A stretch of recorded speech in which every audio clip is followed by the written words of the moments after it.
Welcome to Climate Channel, Climate Conversation with Quamrul Chowdhury. Climate Action Pathways, episode 22nd. Today, we are going to discuss in this conversation on the ongoing subsidiary bodies meeting virtually, which is now ended the first week marathon 3-week session. You all know that this time we are having the virtual format. In virtual format, the subsidiary bodies meeting of SBI and SBSTA for 3 weeks. So first week we have ended yesterday, and from tomorrow the second week is going to begin. But as you all know that in the first week we have some progress on some of the agenda items, but in most of the agenda items we are not making that much progress required for galvanizing the momentum up to Glasgow, on the road to Glasgow. For effective implementation of the Paris Agreement, which we have crafted in 2015. And also there is no discussion on Warsaw International Mechanism for Loss and Damage, which we have crafted in Warsaw in 2013. And also there are some issues which are in the under the convention, say MRV regime, and also Article 6 of the Paris Agreement, and also Katowice rule book. There are some unfinished work, but we are yet to have say much progress in those agenda items. Also adaptation finance, capacity building. There are some movement, but not much progress. So with those, we are going to have this conversation today. We have former SBI and SBSTA chair Tomasz, who has been in this process for many years. Andrea, Santos, who was in the Brazilian delegation for many years, and now a professor of Federal University of Brazil in Rio de Janeiro, and following quite keenly the negotiation, and also Pierre in Candelon, who is from France, and also following climate adaptation and loss and damage quite keenly. So I would now like to start the conversation with Tomasz. You have to open the innings. Okay. Well, thank you very much for invitation again. It's like becoming just weekend routine to be part of this virtual meeting, and it's even more important than we manage, despite of time zones, find time at the same second to meet in front of our small cameras and screens and have this conversation, which I think it's pretty important. And well, we are celebrating the international the World Environment Day. That's quite a good time to remind that despite all these pending issues in the negotiations, and you named them, all these reviews, revisions, unfinished businesses, etc., etc., and above everything, of course, money issue. We need to see environment in a holistic manner. We need to see what is happening with climate, what is happening with biodiversity, how we can preserve land and protect it from desertification. At the same time, we cannot just take care of climate and forget about biodiversity, or we cannot take care of biodiversity forgetting about desertification. These all elements are interconnected, and you have rightly mentioned Rio in your opening remarks. The Rio, which is the cradle of all three conventions that we are now so carefully following, and we are now seeing as probably the best chance that the world has to undertake joint action, global action, truly global action. That is the only way to achieve global results. So no country, even the biggest, is powerful enough and is able to cover all the necessary actions, policies, measures, etc., in order to improve global situation. Of course, the impacts on global climate change and global biodiversity laws or global desertification might be differing depending on the size of the country, size of the economy, population, etc., but we need everybody on board, we need everybody's effort, and we need common understanding how important this effort is. And that's what I wanted to say in the beginning. What we need to be mindful of as well is that in this time of pandemics, it should be our concern, the concern of everybody, that the COP26 takes place this year in Glasgow. COP26 must take place this year. We cannot afford another pushback. We cannot afford another year with no decision, with no mechanisms. And we can see actions by individual countries, and I must say I'm really very enthusiastically follow what Switzerland does, offering climate cooperation in the framework of Article 6.2 of Paris Agreement. Despite of the absence of agreed rules, well, they are the party, they talk to other parties of Paris Agreement, and they try to do their best. They try to convert resources into actions, and this is what we need to do right now. Thank you. Thank you for your initial comment, Tomasz. Andrea, you are from Rio.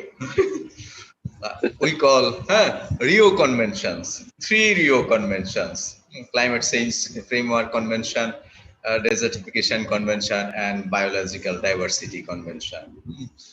As Tomasz said, you are cradling those 3 conventions.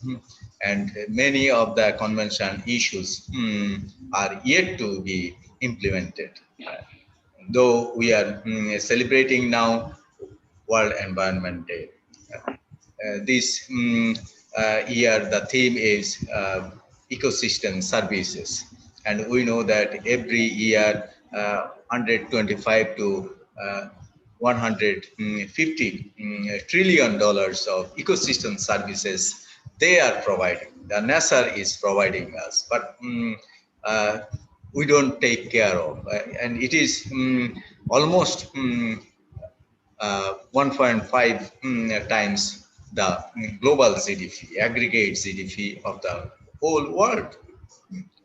So these services we forget.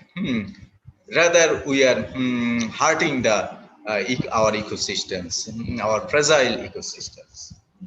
And this time, we need to have synergies between climate convention and also say biological diversity convention, if we want to, and also desertification convention, if we want to really make a headway.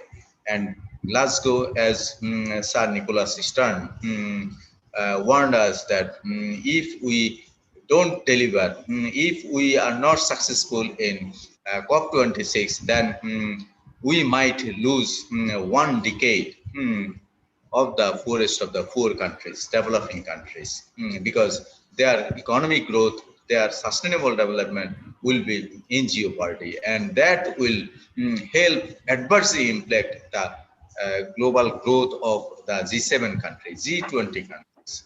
So how best we can galvanize the momentum so far created to make progress along the Paris Agreement to help it implement in a robust way, so that we approach net zero the quickest time, and also we can raise our adaptation ambition, and we can also provide the means of implementation, which is a pet subject of Tomasz.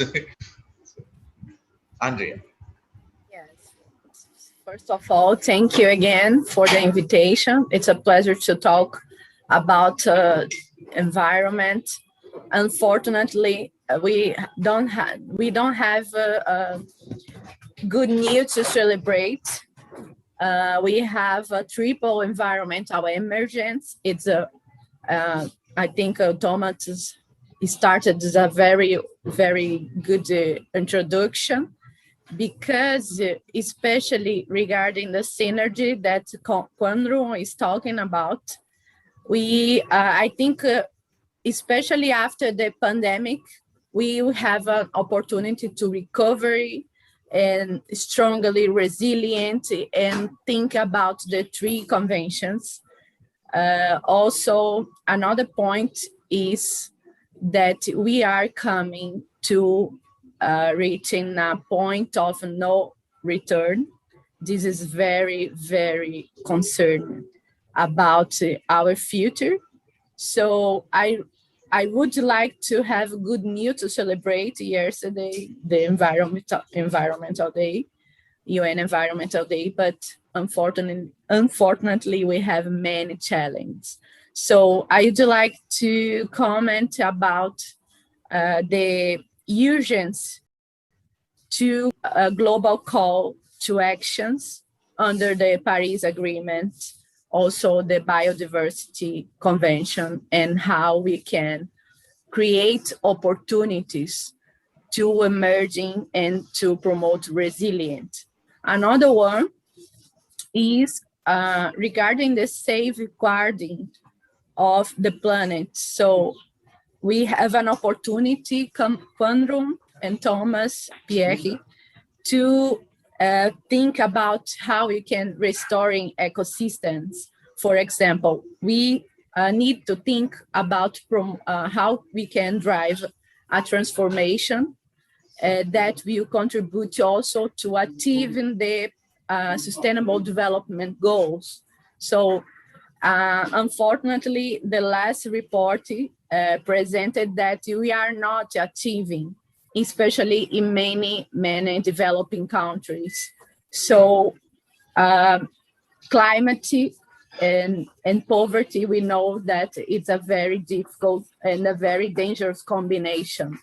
So how we can promote this kind of recovery after many challenges, not only climate, desertification and biodiversity, that we are losing many species, etc., but how we can face a new challenge as the pandemic, COVID-19, the COVID-19 pandemic. So this is my first intervention, and I'd like to keep it talking more. Thank you so much. Thank you, Andrea. Pierre, you are following adaptation, you are following loss and damage. So Is there any good news on those fronts? Because climate finance, especially climate adaptation finance, and also discussion along the Warsaw International Mechanism of Loss and Damage are yet to unfold in subsidiary bodies, virtual setting, informally this time. So how best we can make progress, have a robust loss and damage mechanism across the globe, and also beyond adaptation. But we also need to ramp up adaptation support, adaptation finance, adaptation technology. Those are also required. But we don't see much progress in supporting the national adaptation plans, NAS, and also Nairobi Work Program, the least developed country expert group, their mandate. We need to extend that. So we, on those front, are there good news? Pierre. Yeah, hello. If my network is too bad, just don't hesitate to tell me. I think, I mean, I couldn't give like more better introductions than Tomasz and Andrea. And actually, on loss and damage and adaptation, you basically said it all in your answers. There are some existing mechanisms and existing opportunities, and I think that recent commitments by developed countries and recent, I'd say, recent linkages, I mean, even more prevalent linkages than before between biodiversity, disaster adaptation and development, make that we have a lot of things in place to make some progress. The thing is, the concrete steps are still lacking. And I'll just take one example. For example, we have so you know that a network was created to provide technical assistance to developing countries in need on loss and damage. Technical assistance that could come from everywhere in the world. So this is called the Santiago Network on Loss and Damage. You surely know about this network. And there's a strong need of authorization ahead of COP26. And although the frameworks are there, and although the presidencies are willing to advance and progress quickly on the items, there are still a lot of concerning issues on the lack of operationalization by making it an item, by making it an item on permanent item on COPs, for example. There's still also the lack of clarity of who would fund what. And I don't think there are the steps planned ahead to be able to have a solid Santiago network on loss and damage ahead of COP26. And overall, I think this is structural to any loss and damage or even sometimes adaptation items where we have the frameworks, the Paris Agreement is here to get us.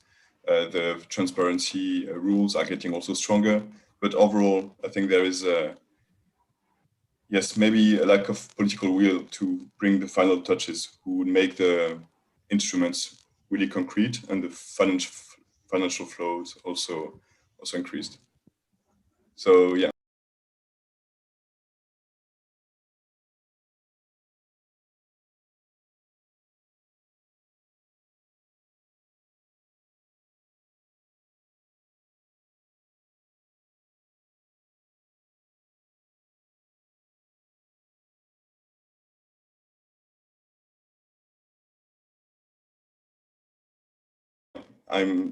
This is going to be my intervention. I mean, yeah, I wanted to enter right in the topics you mentioned. If you could allow it to me. Thank you, Thomas. Say regarding transparency and also common time frame, and also Kato's rule book. If we want to have, and also Article 6, we need to do a lot more in this virtual SB session. But there are not that much progress so far. how, say, you presided over subsidiary bodies, both bodies, you know, the parties. So what is your take? What is your reflection?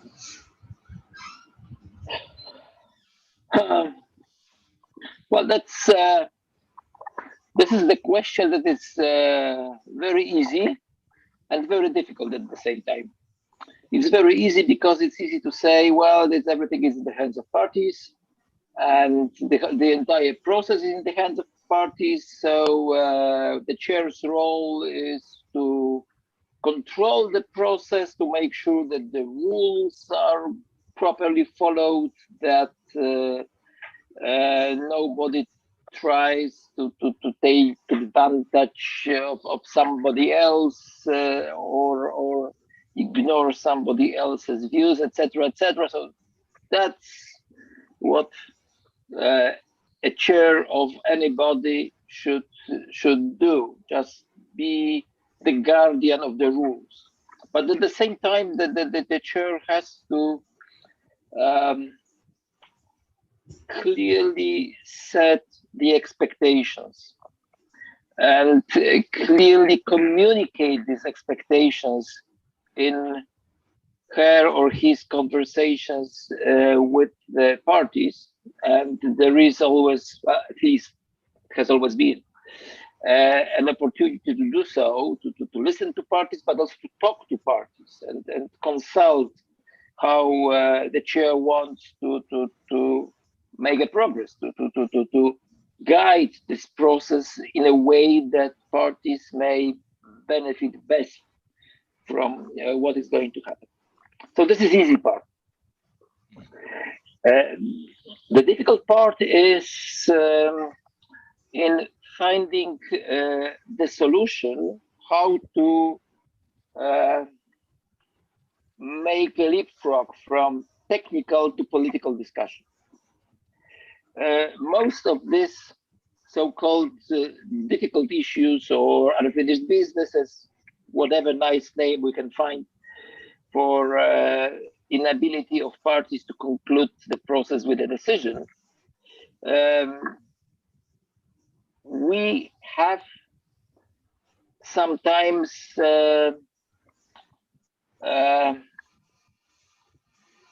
kind of impossible task to find the landing zone between the views that are all separate, and there is nothing that links. Then you have to build this link. And this is where the political decision could be instrumental. On technical level, I don't want to be the envoy of bad news, but I don't think it's possible to find just technical solution. If it was possible, they would have done it 2 years ago, 3 years ago. Yeah. Well, Paris Agreement was decided 6 years ago, and we hoped to have all the implementation decisions ready in 3 years. And vast majority of this decision, better, worse, more or less detailed, but they are there. I have this feeling after spending quite a few years in this process that it's more ideological discussion. This is the discussion whether we should allow developed countries, but let's not forget that those who were just developing are now pretty advanced economically, and they may find themselves in really difficult situation without having access to mechanisms that would allow them to balance what they emit without they help somebody else to reduce or avoid. Of course, we need rules. That's pretty obvious. But we cannot become the hostages of imperfections that are probably impossible to avoid, because I cannot think of any human action that would be perfect. By definition, what people do is far from being perfect. We should be happy if it's good. And I think that there are many good examples of what could be done, just keeping in mind all the failures, all the loopholes, all these not necessarily perfect results of what happened with the Kyoto mechanisms, or what happened with some other offsetting mechanisms. We simply need these mechanisms. It's not only because some people are richer than the others and they want to buy the credits with money. It's not just that. It is also because the population is growing, and more people on the planet, more food we need, more anthropogenic pressure on ecosystems we cause. And we must not forget about it. Yes, we have to cut the emissions, not just. It's not just in the interest of climate. It's also because of the need to protect biodiversity. It's also in the interest of protecting the land. We have to do it, but we must not undertake impossible targets. We cannot say that we can stop warming. We cannot stop temperature rise just cutting the CO2. Because if we cut it tomorrow, the temperature will go up for the next 150 years with all the consequences. So while cutting CO2, while cutting the use of fossil fuels, we need to do something else. We need to help biosystems. We need to promote sustainable, balanced approach, not only to development, but also to our everyday life. And that of course entails huge education, that entails huge balanced communication, not just blame game that those guys who are flying every year to the other continent are those who should be blamed for warming. No, these guys probably help the economies of small countries, small islands, to develop and to make people living there a better life. These are the big questions now. Yeah, exactly. We have to change our lifestyle from developed countries to developing countries, from say Latin America to Asia, Pacific, African continent, Europe, everywhere, North America, South America, everywhere. And Andrea, you know that, say in our DR Convention, Article 6, education, research, awareness raising, these are not, as Tomasz was also flagging that, communication. We are not communicating to the grassroots people, to the common masses, people everywhere. Their day in and day out lifestyle. Say those habits we need to change. Not only we need to go for say net zero quickly, but also we need to say change our production system, change our consumption system, change our behavior pattern, change our relationship with the nature, with the biodiversity, with the ecosystem. So for that we need to have a robust education, research, communication, awareness raising, but those are not provided that robust way under the convention, though we have Article 6 of the convention. And also in the Paris Agreement, it is Article 12. Yes, so yes, I'd like to complement the intervention made by Tomasz. And of course, and then I just would like to remember that we are now, the temperatures are today around 1.2 degrees Celsius. So we are here discussion about, of course, the pledges made by countries, the necessity to achieve the Sustainable Development Goals, and increase the ambitions in the 3 conventions. We are here discussion more about climate and biodiversity convention. So another point that I would like to talk is that maybe we are in the process that will be difficult in the future to reverse this problem.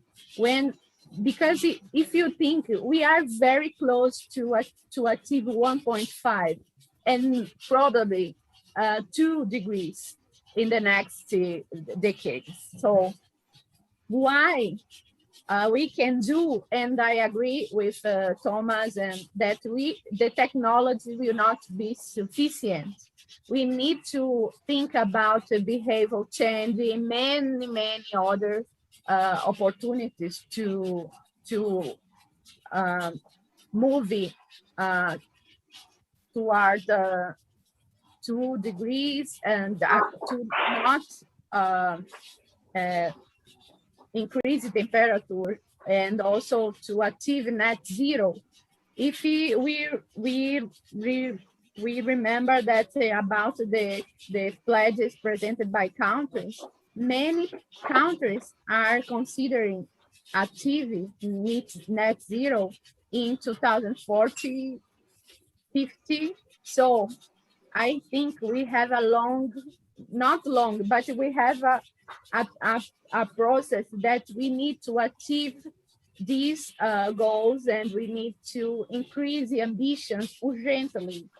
So this is the reflection.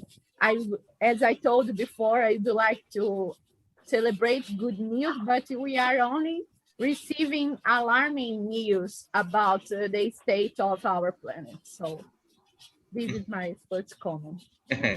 Thank you. Pierre, what is your take? We need to adapt, but adaptation has a limit also. So, and we are close to 1.2 degrees already. We hope to limit it to 1.5 degrees. But as Andrea also pointed out that we might be heading towards 2 degrees plus. So how to erase that and also adapt? Then also loss and damage comes in. Yes, thank you, Cameron. Yes, exactly. I mean, I totally align with what has just been said. It's already too late for a lot of things.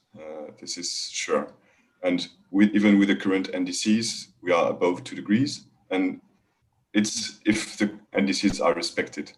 And although we have a lot of commitments from developed, but also developing countries, like the G7 commitment to not fund anymore directly coal-fueled energy station is an example. We have already commitments, but there are other actions, even on mitigation, that show that they are not fully ready to go with the NDCs. for example, new exploration of oil in Alaska for the US. There are many things I think that show that even the NDCs we took, may not be in measure of respecting it. So, but even if we respected it, we are already at some point below things that are adaptable, or there are also things we could adapt, but we don't have the necessarily finance to do it. So there are the avoidable things that the damage that could be avoided through adaptation, and we just don't have the resources. And then there are the non-avoidable damage. Whatever we do in terms of adaptation, we will have damage. And this is what loss and damage is exactly. So it's basically, it's not only what is beyond adaptation, it's also what could not be adapted. And I mean, I see the power, the terms of loss and damage coming more and more in negotiation. Of course, there was the Warsaw International Mechanism, but now you see lot more different organization of the civil society talking about loss and damage. I think the limit on loss and damage is that, such as action for climate empowerment, it's really like negotiation term. And it's hard to talk about loss and damage outside the negotiations. And I think that loss and damage, to be even more powerful, has to relate also to climate justice, to climate litigations, things that are quite close, and also to disaster risk reduction and putting development within the disaster risk reduction frameworks. I think you have different ways out there to talk about loss and damage. As your colleagues said, we just need to make the connections. And I think that as loss and damage can also become a more popular subject, then also developed countries will also maybe be more ambitious about the funding, about the presence of loss and damage in negotiations. There's, as I tried to tell earlier, there are still there are already a lot of things done, but there are a lot of steps we could possibly take. And I essentially hope that adaptation and loss and damage will evolve and grow together as topics, also within other topics in biodiversity, in mitigation, in desertification, because of course everything is linked. But I really see like, adaptation, loss and damage growing further together. For example, it can be by integrating some loss and damage within the national adaptation plans. It can be by making existing adaptation funds getting an additional loss and damage dimension. For example, the Green Climate Fund is already funding some loss and damage things, but without naming it. Maybe by naming it, by really be able to quantify the amounts of finance that we get from loss and damage, we'll also be able to say, okay, then what do we need and where are we? And the loss and damage gap is also quite an issue, right? There's a huge gap, but we can't really quantify it. The estimations vary a lot. Yeah. So yeah, I think there's definitely a lot of potential. And as Andrea and Tomasz said, I mean, it's already too late for a lot of things. And even with all the technical negotiations that we want to get there without like strong political will. And I think that by increasing narratives on loss and damage, or by making the populations more aware, then the political will can also come in. Thank you very much. Yeah. Thank you, Pierre. True, G7 finance ministers also asked financial institutions to provide financial disclosure on their so that will also help if we have financial disclosure in every financial institutions, banks, multilateral institutions, and then we can also help improve the architecture of finance. Every year we are subsidizing $5 trillion for fossil fuel subsidies. So if we just stop a portion of that, change or redirect some portion of it for renewable energy, for green growth, green economy, nature-based solutions, for restoration of our ecosystems, and also stop land degradation. that way also we can move forward and also finance, say, mitigation efforts, net zero, say robust net zero efforts, activities, and also adaptation actions onto the ground.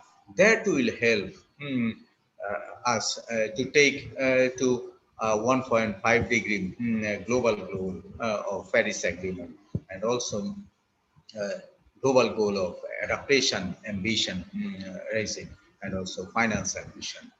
With that, I would now like to stop here, and hope it was a great pleasure to have you three, Thomas, Andrea, and Pierre, and and you have shared your take, your reflections on the whole gamut of issues under climate change, biodiversity, and also land degradation or desertification conventions, 3 Rio conventions. And it was a great pleasure that we have three important people from 3 important cities. One is from Rio, where we have 3 Rio conventions signed in. We had Warsaw, Thomas, who had crafted Warsaw International Mechanism for Loss and Damage, and also past annual adaptation forum over there. The COP-president, COP19 president. Yeah. Let's not forget about the framework for RED Plus.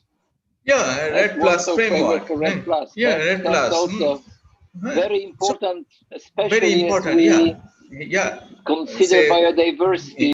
Yeah, biodiversity for that RED Plus, that mechanism, that framework is very important. And last but not least, Pierre is from Paris. Paris Agreement we have crafted over there. So we should move ahead. I am from a developing country. I am from a least developed country. So I know how many people are on the hook. And we need to rescue them, rescue these climate vulnerable people across the continents. So we need to move fast to achieve. So with that, I would like to stop here.